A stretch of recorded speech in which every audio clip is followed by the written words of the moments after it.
አሜን ሃሌሉያ ንሱ ሕያው እግዚአብሔር ይባላል ባለው ማንት እግዚአብሔር ማዕና አፋትኩም ሐድሽ መልእክት ነው ፈጥረው እግዚአብሔር ሐድሽ መልእክት ነው ባራውሽ እግዚአብሔር አሁን ተወዘለው ነፍስ ኻስ አላህ አምልኮ አላህ መጣ ነፍስ ኻስ አምልኮ አላህ እግዚአብሔር ሎሚ ሓደ ነገር ይገለና ካብ ሰሐድሽ ዓመት ነፍስና አምልኮ ሆነላ ማለት አይደለም አምልኮ ክንብል ከለና ብዙሕ ጊዜ ለእግዚአብሔር ዝወሃብ መዝሙር ምስጋና መስዋዕት ምስጋና ዝመስል ብዙሕ አምልኮ ማለት ግና ክልተ ነገር ዝሓዘ እቲ ሓደ አምልኮ ሰብ ንእግዚአብሔር ዝህቦ አምልኮ ኣሎ ሓደ ክርስቲያን ንአምላኽ ዝህቦ አምልኮ ኣሎ ናብ ቤት እግዚአብሔር ምምፃእ አምልኮ እዩ ቃል እግዚአብሔር ምስትንታን ምንባብ አምልኮ እዩ ምስ እግዚአብሔር ምጽላይ አምልኮ እዩ ሞባናን ዕሽርናን እቲ ዝግበር ስርዓት ኩሉ ጥምቀትን ቅዱስ ቁርባንን እዚ ኩሉ ንእግዚአብሔር ዝኸውን አምልኮ እዩ እግዚአብሔር ተመስገን ይሁን እቲ ካልኣይ አምልኮ እምበኣር አምላኽ ንዓይና ዓኻትኩም ዝፅበየና አምልኮ እንድሕር ኮይኑ ነፍሰይ ስለ ደቂ ሰባት ዝግበር አምልኮ ኣብ ቅድሚ እግዚአብሔር ዝቐርብ ነፍሰይሲ ኣብ ቅድሚ ኣሕዛብ ይኹን ኣብ ቅድሚ ክርስቲያን ኣሕዋተይ አምልኮ ከላማምዳ ይግባአኒ ሞመዝ ነገር እዚ ክንጅምር ባል እግዚአብሔር ነፍሰይሲ ኣብ ቅድሚ ኣሕዋትን ኣብ ቅድሚ ኣሕዛብን አምልኮ ከላማምዳ ይደሊ አሜን ዶ እቲ ሓደ ተቐዳማይ ነጥቢ ዝበልኩኹም ሰብ ምስ ኣምላኽ ዘለዎ አምልኮ ኣብ ዘይርአ ነገር አምልኮ ንህቦ ነገር ኣሎ ኣብ ዝርአ ነገር ካ አምልኮ ንህቦ ኢና ኣብታ ሰብ ምስ ሰብ ዝገብሮ አምልኮ ግና ዝርአ ነገር ይስከበሉ ዝስማዕ ነገር ይስከበሉ እግዚአብሔር ተመስገን ይሁን ኩላና መጽሓፍ ቅዱስ ክንጽል ኢና መበገስ ኢና ቀዳማይ ቆሮንቶስ ምዕራፍ 8 ካብ 8 ከንብብ ሕልፍ ብልዒ ግና ኣብ ኣምላኽ ኣየብፅሓናን እዩ ብልዒ ኣብ ኣምላኽ ኣየብፅሓናን እዩ እንተ በላዕና ኣይንውስኽን እንተ ዘይበላዕና እውን ኣይንውስኽን ኢና ሓደ ክርስቲያን ብምብላዕን ዘይምብላዕን ዘምፅኦ መንፈሳዊ ነገር የለን ሓደ ነገር ክነግረኩም ሰብ ስለ ዝፀመ ሰብ ከይበልዐ ስለ ዝወዓለ ኣብ መንፈሳዊ ህይወቱ ዘምፅኦ ለውጢ ኮይኑ ዝስምዖ ብዙሕ ክርስቲያን ግን ኣምላኽ ሓደ ነገር ይደሊ ከይበልዓኻ ውዒልካ ንኣምላኽ ክብሪ ይህብ ኣለኹ ካብ ምባል ኣብ ልብኻ ዘሎ ንኣምላኽ ዝኽብር ህይወት ክትልውጦ እግዚአብሔር ይደሊ ስለዚ ወደየ ልብኻ ሃበኒ ዝብል ልብና ሸፊቱ ከሎ ብዝብላዕ ዝስተን እግዚአብሔር ከነብሮ የልና ኣይነፅዓን ባላ ብዚ ጳውሎስ ክዛረብ ከሎ ስለ ዝበልዕኻ ይተዓብን ኢኻ ከይበልዕኻ ስለ ዝውዓልካ እውን ኣይተዓብን ኢኻ ብዛዕባ መንፈሳውነት ይዛረብ ዘሎ ብዛዕባ መንፈሳውነት ይዛረብ እሞ እንታይ ዳ ክንገብር ኣለና እዩ ግናኸ እቲ ሓርነትኩምሲ ነቶም ድኹማት መዐንቀፊ ከይኮኖም ተጠንቀቑ ግን መዐንቀፊ ዝኸውን ነገር ኣሎ ማለት እዩ መዐንቀፊን ካልኦት ካብ ምዃን ድማ ክንጥንቀቕ ይግባአና ከመይ ዓይነት መዐንቀፊ ዝኸውን ሕጂ ኣምላኽ ክዛረብ ከሎ ጳውሎስ መልእኽቱ ክፅሕፍ ከሎ ሰብ ንሰብሲ መዐንቀፊ ከይኮኑ ሞ ኣነ ንዓኻትኩም ይዕንቅፈኩም እየ ማለት እዩ ንስኻትኩም ንኣሕዛብ ትዕንቅፉ ኢኹም ማለት እዩ ሞ ኣምላኽ ግና ከይንዕንቅፍ ይዛረበና መጽሓፍ ቅዱስ ክዛረብ ከሎ ማቴዎስ 5 ጎይታና ኢየሱስ ክርስቶስ ኣካይዳኩም ኣብ ቅድሚ ኣሕዛብ ኣፀብቑ ኣብ ቅድሚ እቶም ዝሪኢኹምን ዝሰምዑኹም ኣሕዛብ ኣፀብቑ እምበኣር ዝርአ ዝስማዓሲ ክንጥንቀቐሉ ዘለና ኣምልኾ ኣለና ንእግዚአብሔር እንታይ ዓይነት ኣምልኾ ዝርአ ዝስማዕ ኣሕዛብ ንስኩርልና ዶ ኣሕዛብ ዝፀርፉና ተኮይኖም ክርስቲያን ኣይኮነ ብሓቀት زنقروا أحسن بدي إنه خدوا النجار زخنا نجار كومسنا زي كقولوا أكيد خدوا النجار كم يبغى نحن منفصلين بس منفصلين نحن بس هذا كثير أكثر زلاتنا بس هذا زعنك بجدتات نخيل الحرفينا نكاكر أملكه أنا بداخل القرى هذا مسكرني أملكه نقرأ أملكه مش مزموري درفز ولا تقين كريستيان سمعنا تقين طيب اسم بدر أما أخذ عدم أما أخذ غزارك ديسكوت ولا تقين دانسي تغير الحرفينا درفز متعين كا تلفزيون كا موبايل كا مرة الحرفينا أملكه من تبادر عن سيطان سكبر أملكه سيطان سلازي متعبك بس كزارة كله نفسها أملكه الله مدة أنت يقبر عليك تتزمر سكبر أبتدي عليها كتبت وعيسي نايتم أبدك زلوا آية رمزي أي كونان عبيها سلطوريها كان زكاي محرت كمزيح اللي يحب صار له كلمة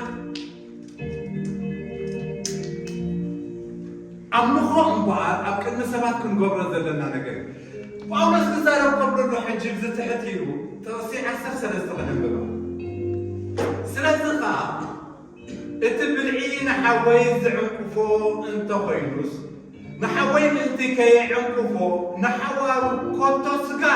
اي كبلعني نحسب دي لفاوس نحسبي نحواري سقا باسباتو انت خلق أولس نحوي كبلقنا سقا عنكفو انت خيلو نحواري أتا نحاول خازع عنكف نقر انت حوين نحواري ترى نزل نقر ممكسا تريبونا نحواري ترى تفضوني عن قوة تفضوها نحاول خازع عنكف تخوين قد يترى أملكهم باركة جزعنا بسخاء قدتو خلقا نعم لخل بسباتر كتنبر خلقا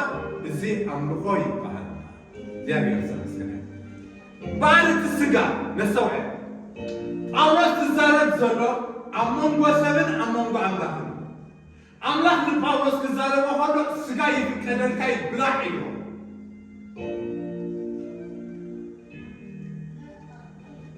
إذا حوزي أولس سقا تبلعيدين كم زعنك أولس أستوعينو بارايو إذا أملخونا حاب نبلو زلنا نفضل الناس توقعنا الزارات زرع زي بلدنا زي مستوعنا إنه قبله دحن أملاك محرت يقبري النفوتن الناس توعلون كنا أملخو خم مغرب النحرم بزحتنا بعد باولوس إذا سالزي إذا حوزي باولوس سقا أنت بلعو كان زعنك أقبيو أرقيزي فلتي سكبر سلازم باولوس انت يبرد أملاكو حرنتي من كنسو سقا خبرلع فقيد اللي كنسو أنا بنا نزحاول زعنكو فوقاتكم نتفاتوا مجبي عمل مولو أيقونتي نحاوروا أنت تحرمكوه نعي تدكي نعي عمل خوي بار قولوس مس أملاك تسمامي يكونسو مس حاول ما معنك ما يكون تسمى مع مثلا نتزفاتوا ونقرم تاي قبرنا يحرمها أمرهم بار تفاتوا ونقرم تحرمها ريولهم كم كريستيان أكيدا أما آخر محبة كانت تبقى ماليات يقولون نقرأ كوكي حتى إكزيابي ريبارك نسوكا برفتخي أمنخو انتاي مالتي قزع نفسها مملاخ مالتي نحوها عيكونا منفساو زي كونا أمامتان أكشنن أبعنا كله كمان أنا سيزاي فوتر أي بورن أي كنا نبيت إكزيابي ريبارك بمهرة عمرا حاولنا حبتنا زاربنا كجن حنان كله نفسنا أملخو علامتنا نقدر أملخو علامتنا خالدنا بس أي نملس أيقول ديسيبلين زلوا أمارس سنة ندوار زلوا أمارس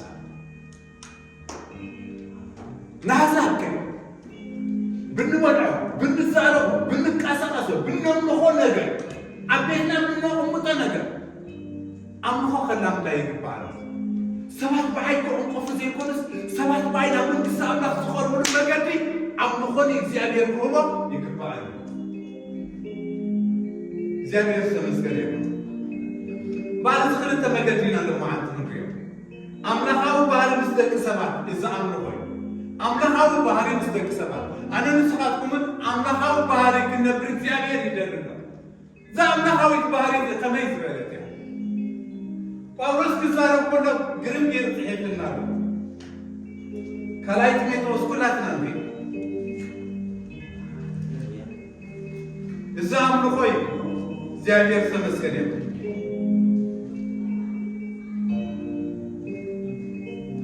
بتكاذب بلا تقادم عبت إنتكم عراف حالة التقسيم حموش تبقى لهم ببين بتكاذب بلا تقادم عبت إنتكم دقنات وصل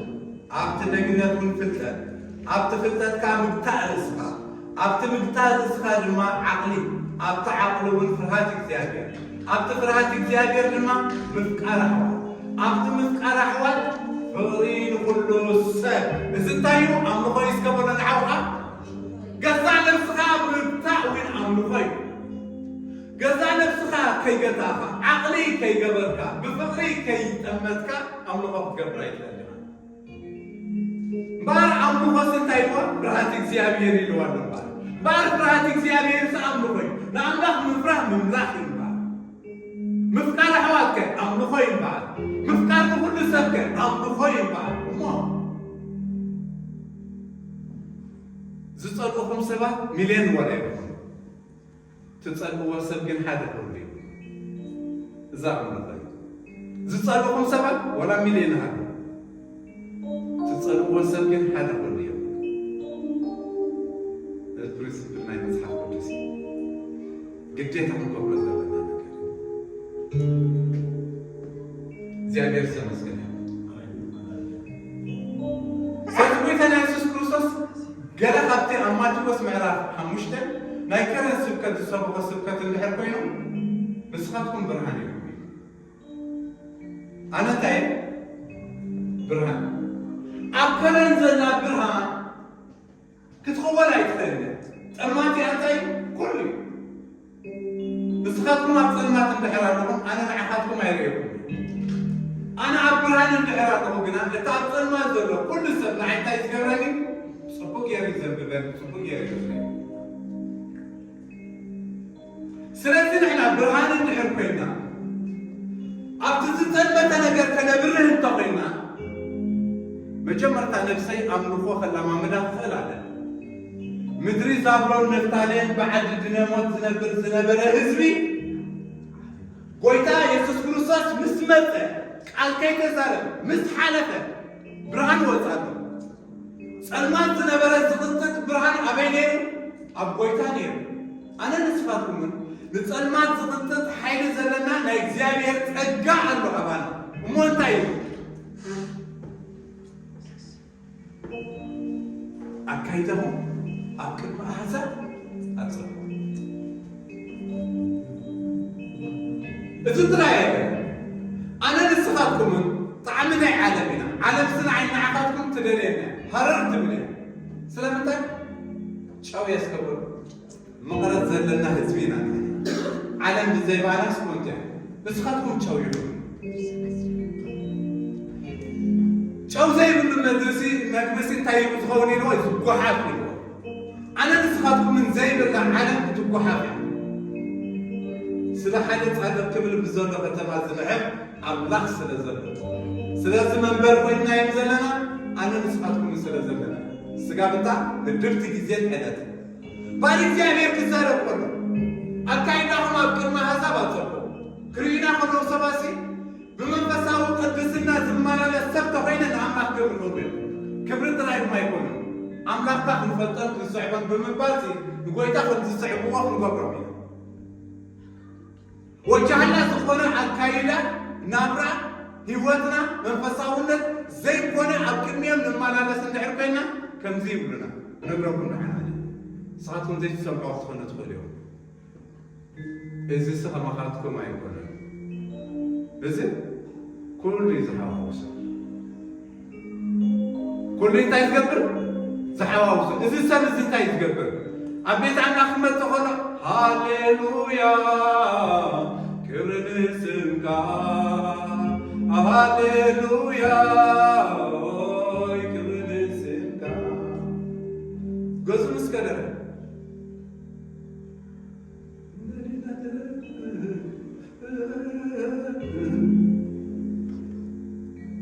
ኢሉ እግዚኣብሔር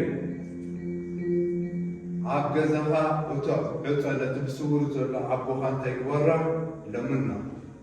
ኣምልኾ ብስውር ዝርኢ ኣምላኽ ዝወሃብ ናይ እግዚኣብሔር ኣምልኾ ናይ እግዚኣብሔር ንማንም ኣይወሃብ ሰይጣን ካብቲ ዝደልዮ ኣምልኾ እዩ ዝደልዮ ኣምላኽ ካብቲ ዝደልዮኻ ኣምልኾ እዩ ዝደልዮ ሰይጣን መውደቂ እዩ ምምናኽ ምክንያት ኣምልኾ ኩሉ ንእግዚኣብሔር ይወሃብ ስለ ዝነበረ ስለ ዝኸነነ ልዕልና ደል ኣምልኾ ደል ዝገበሩ ባል ነፍሰይ ነፍስኹምን ቤተይ ትሕሰናን ኩሉ ኣምልኾ ንእግዚኣብሔር ዝኸውን ክነቕርቦ ይግባእ ምሳሌ 20 ንሪኦ እቲ ለብኡ ነድዩን ዝረግም መብራቱ ኣብ ማእኸል ድርድር ጸልማት ክጠፍእ እዩ ኣቦኻን ኣዴኻን ማዕረኽ እንድዚ መርገም ዘምፅልካ እንድሕር ኮይኖም ስለዚ ኣብ ማእኸል ስድራ ቤትካ እውን ኣምልኾ የድልየካ ይስከድበ ኣምልኾ የድልየካ እምበር ኣብ ማእኸል ስድራ እግዚኣብሔር ይባረክ ኣብቲ ካልኣይ ነጥቢ ንገዛእ ርእስኻ ኣምልኾ ንኣምላኽ ኣቕርብ ተኻለይቲ በዓል ንገዛእ ነፍሰይ ከዓ ንእግዚኣብሔር ዝኸውን ኣምልኾ ከቕርብ ይግባእ ኣብቲ እንታይ ክንብል ፀኒሕና ኣካይዳና ኩሉ ናብራና ኣምልኾ ንኣምላኽ ክንህብ ኣብ ቅድሚ ኣሕዋትናን ማሕበር ኣምላኽን ኣህዛብን ዝግበር መንፈሳዊ ናብራ እዩ እዚ ከዓ እንታይ ኢልናዮ ዝርአን ዝስማዐን እዩ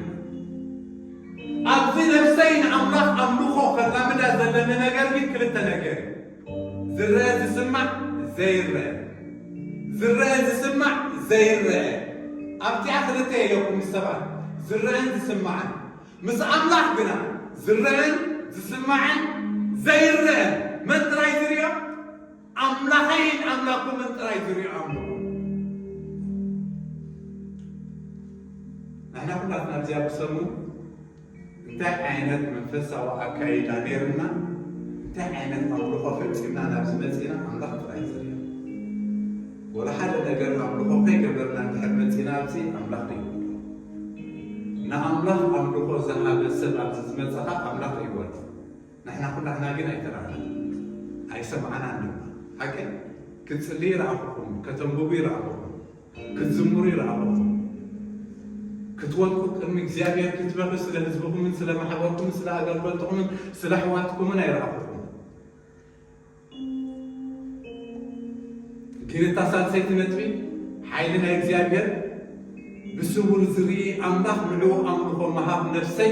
ነፍስኹምን ከነላማምዳ ይግባአል እተን ክልተ ነጥቢ መፂና ኣለና ቤት እግዚኣብሔር መስዋዕትን ኣምልኾን ሒዝና ኢና መፂና ሓገይ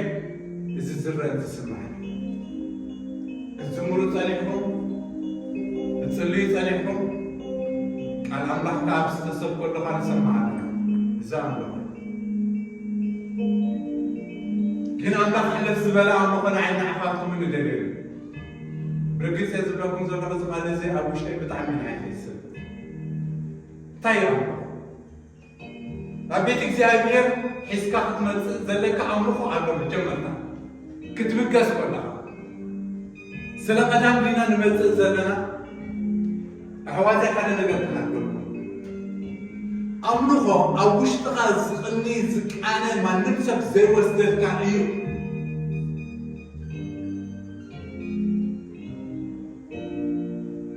ማንም ሰብ ዘይወስደልካ እዩ ግን አምልኮ ይለቁም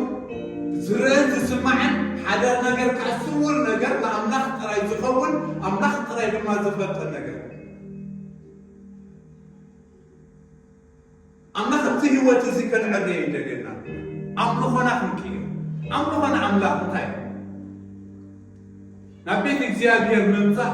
አምልኮ እዩ ምንባብ አምልኮ እዩ ምጽላይ አምልኮ እዩ ካብ ቦታትካ ንእግዚአብሔር ዕሽር ምሃብ አምልኮ እዩ ንዝተጸገሙ ምርዳእ አምልኮ እዩ ቅዱስ ቁርባን አምልኮ እዩ ጥምቀት ማይ አምልኮ እዩ ንማሕበር አምላኽ ምእዛዝ አምልኮ እዩ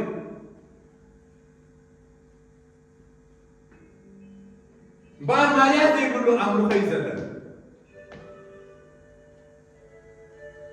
እዛ አምልኮ እዚ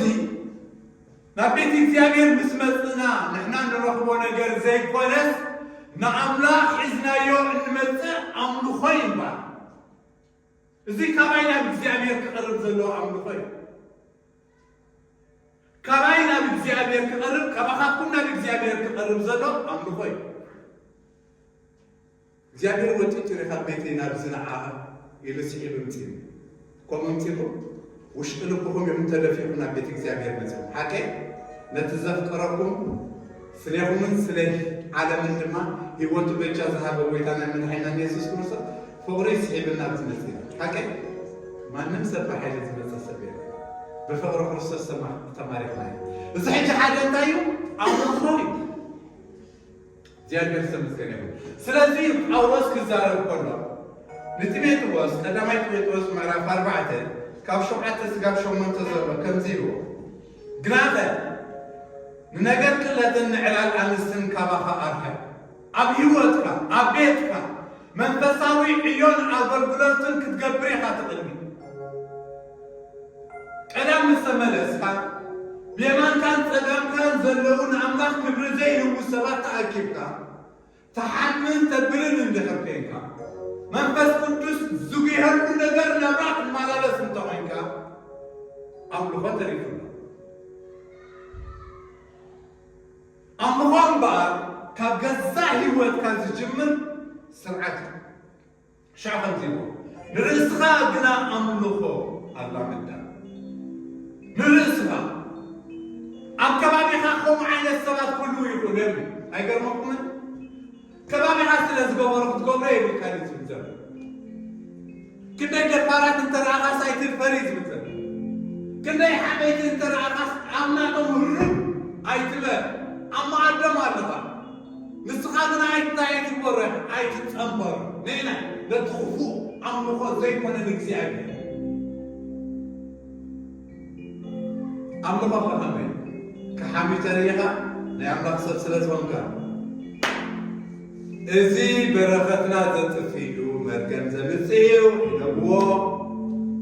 ትክክል ነገር እንተኮይኑ ንዓኹም ብትሕት ዝበለ መዓድዎ ምለስዎ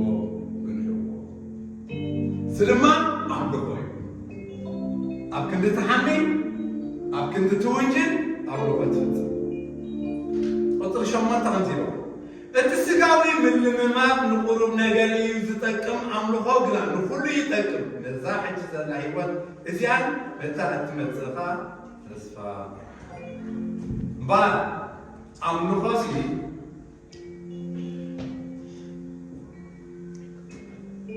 እቲ ስጋዊ ምልምማድ ንቁሩብ ግዜ ዝጠቅም ስጋና ዝፈትዎ ማልያ ዘይብሉ ይምሽ ንቁሩብ ግዜ صباحنا بالكنا أملوه بار مزمور داوود 4 كلتين تقصع 10 حدث كهذا يقول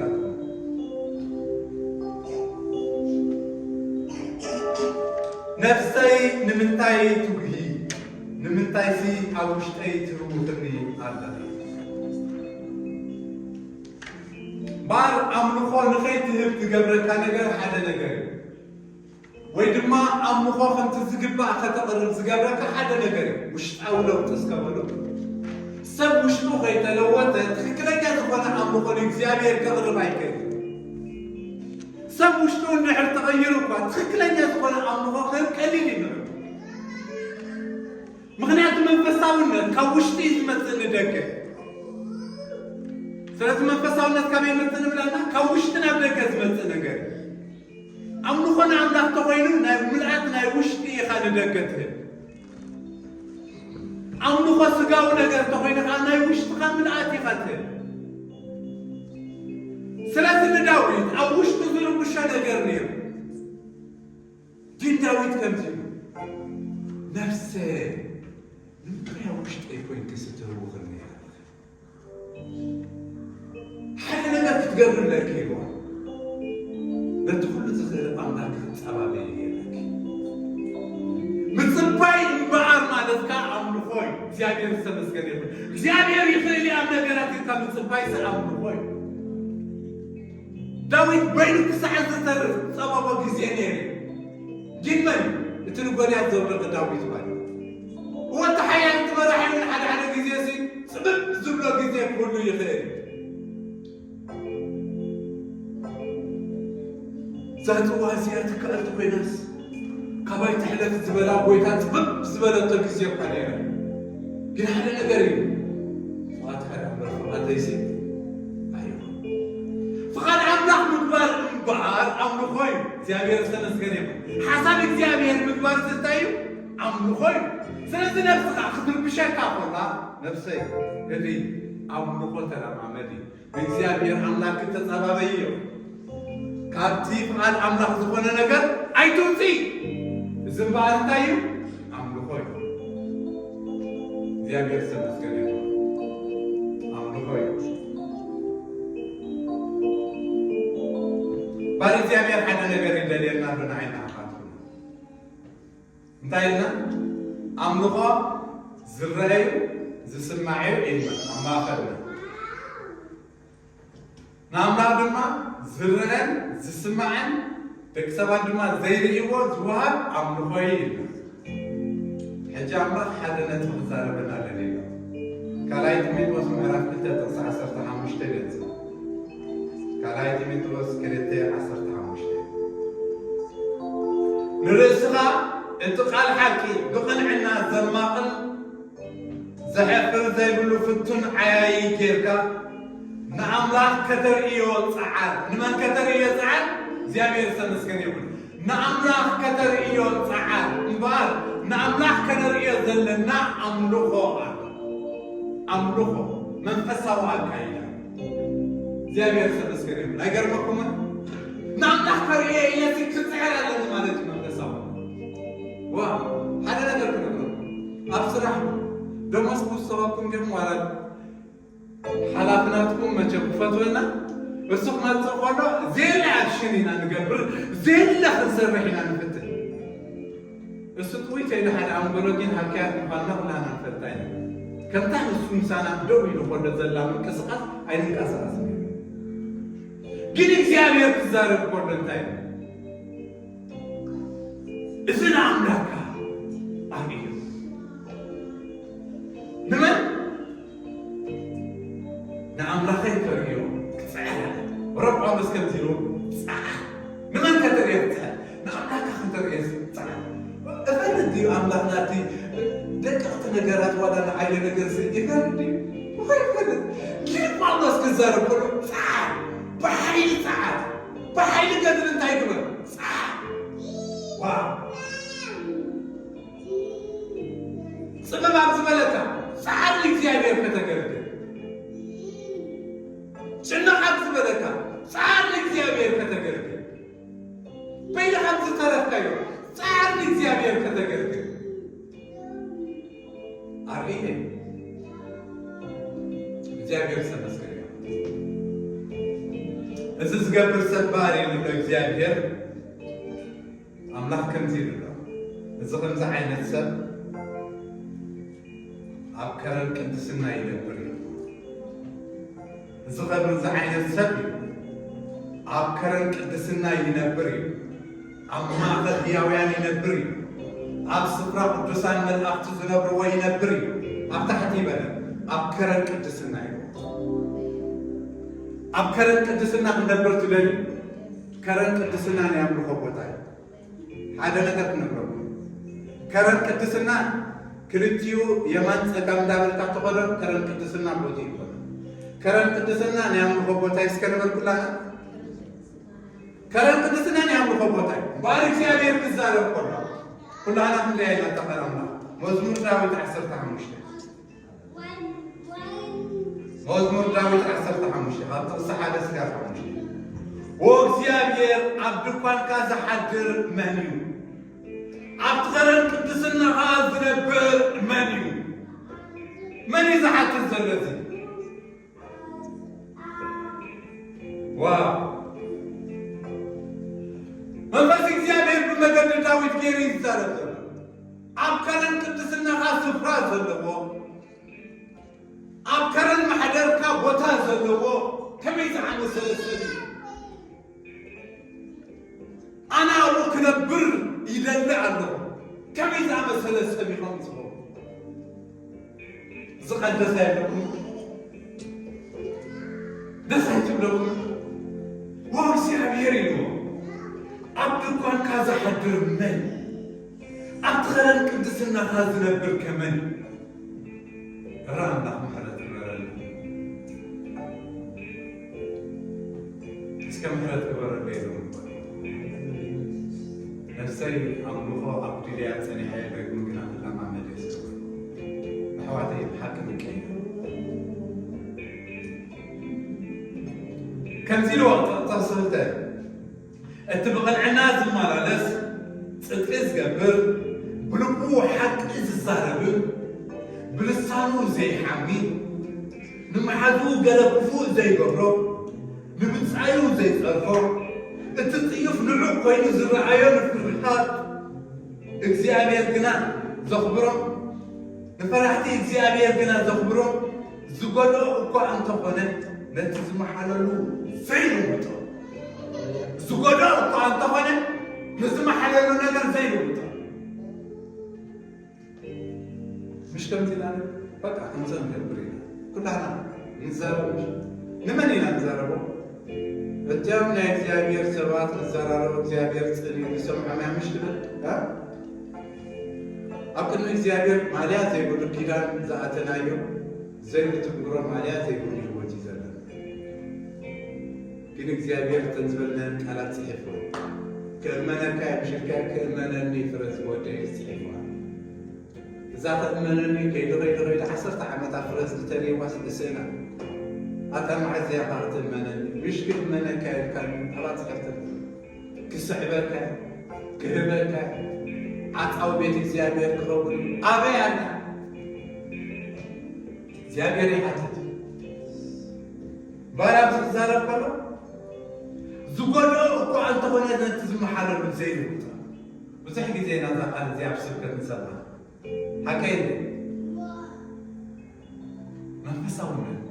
تقدمي تعملوا بعض زين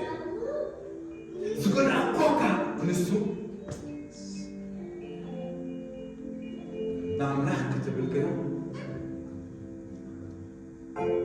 أنت زقول أكان جراكي وكان خفت أمي على حالي لا تزم حلال زي الوطن كنزو بحالة زي نجم زيادة تبعت كسبك هاي تحدث يعني هاي كبلان أبي وتي ملاك كبلان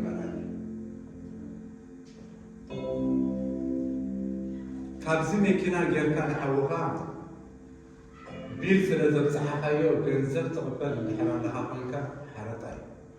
عقب يبقى زاير نفسها أملوكو الله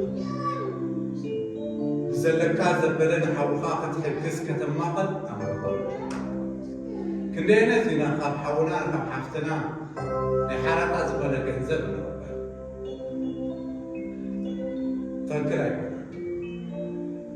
فكرة مرقا بزن صاركا حوقا برغتكا بتزدلي بتحبزا حوقا برغتي لبو مليئلو بسنتا قبرة مرحبا عدوان أي قبرن جن باهي مركا نكزيابير من قلقالكا نحوقا من قلقال مانا نكزيابير من قلقال مانا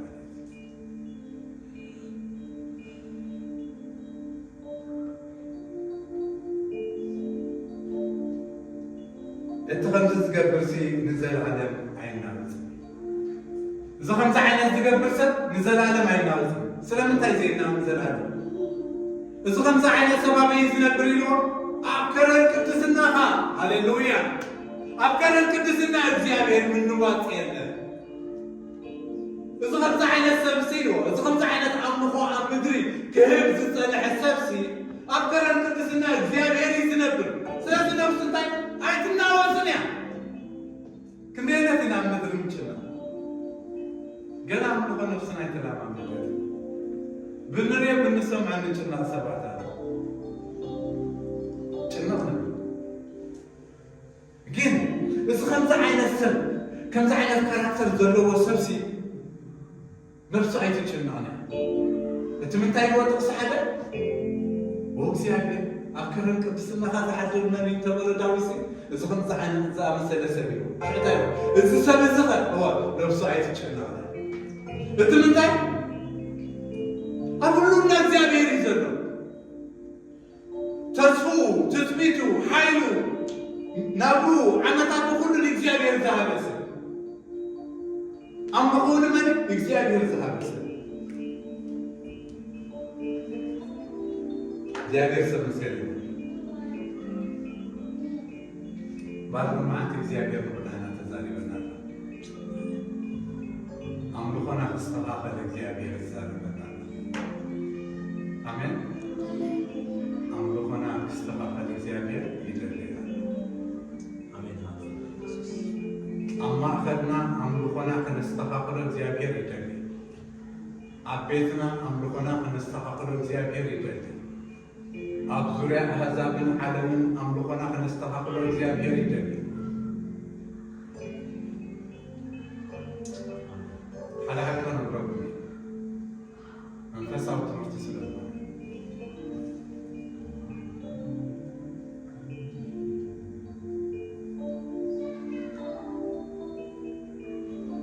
هذا سدرا خلت حوات أمنتين يرون. اتحاد بحث وريز الزال. بحث ورد ما يكفر.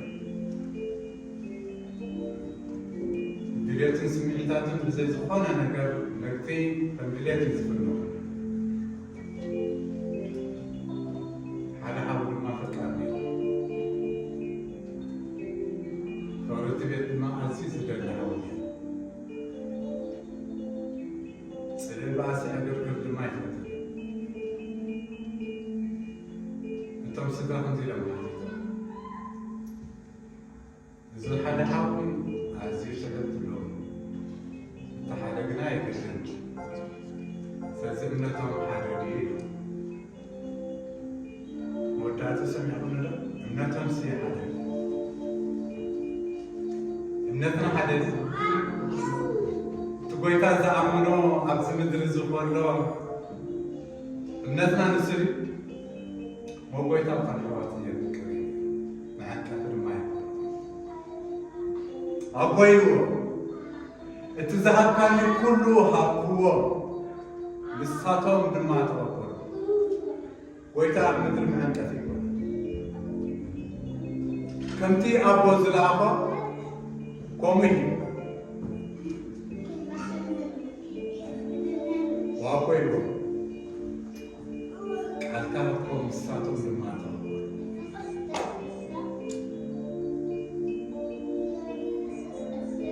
أملاح زنقر زيدا أملكنا خنستغاق الزيادة أما أخذنا تذكرنا تقولنا نقر أملكنا كالبر تجميرنا يبليرو تبيهو እግዚአብሔር ኣብ ኩሉ ነገር ከዕብየና ጀመረ ኣብ ኩሉ ነገር ከስፋሕና ጀመረ ምክንያቱ ኣብ ከረን ዘላ መብራህቲ ማንን ክውላ ስለዘይት መብራህቲ ዝጸልእ ሰብ ድማ የለ ኣሜን ዶ መብራህቲ ዝጸልእ ሰብ ድማ የለን ሓንትስ መብራህትና ጥራይ ቅድመ ኣሕዛብ መጽእ ኣምልኾና ጥራይ ኣብ ቅድሚ ሰብን ኣምላኽ መጽእ እግዚአብሔር